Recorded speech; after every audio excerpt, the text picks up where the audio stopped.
Ahem. How do you know if someone is a fan of Civilization 5? Don't worry, just go to any video about any other Civ game and they'll tell you!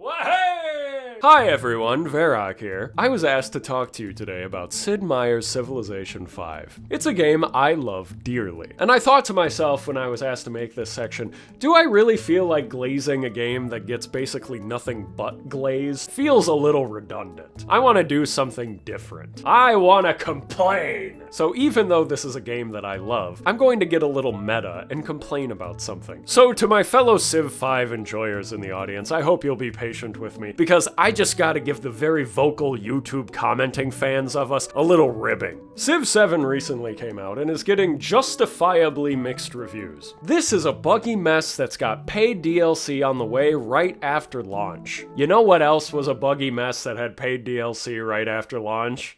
Civ 5! Now, granted, I think Civ 7 is doing it much more egregiously, but as far as I can tell, they've been testing the waters with what they can get away with ever since it worked with 5. I know most people already understand what I'm trying to get at here, but just to be absolutely clear, I'm not saying that Civ 5 is a bad game today, and I'm not saying you can't like it, and I'm not saying that you can't criticize the newest Civ game. All these things are fine. All I'm saying is, maybe we need to have a little perspective. Maybe some people don't know how the game was when it launched, or they weren't there, or they don't remember. But I was, so whenever I see these comments, I have to roll my eyes just a little bit, because they are the exact same comments that I saw back then. Now, I'd love to show you the Steam reviews from when the game came out to give you an example of this, but Steam reviews did not exist at the time. They only existed in 2013 after the game was fully fixed by its expansions. How convenient, right? So if you were mad about a game series that you loved and you wanted to get your voice out into the public, where did you go? Well, you either went to the Civ Fanatics forums,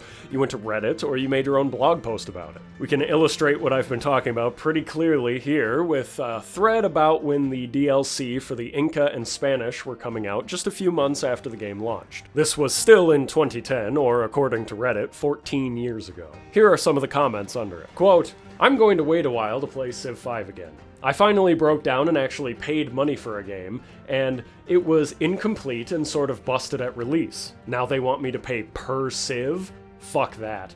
I'll locate my DLC elsewhere, I don't have to pay. Next time work on debugging and balancing core design features of your game rather than nickel and diming idiots who love to shovel money into your DLC scheme." Another user says, "When will they release the DLC for working and better multiplayer?" Because that was a thing. Civ 5 did not have working multiplayer for about 18 months, I think, after it came out. This person says, "More overpriced bullshit that should have been in the game to begin with." Not really a big deal though, since the core game design is so inherently flawed anyway. Damn.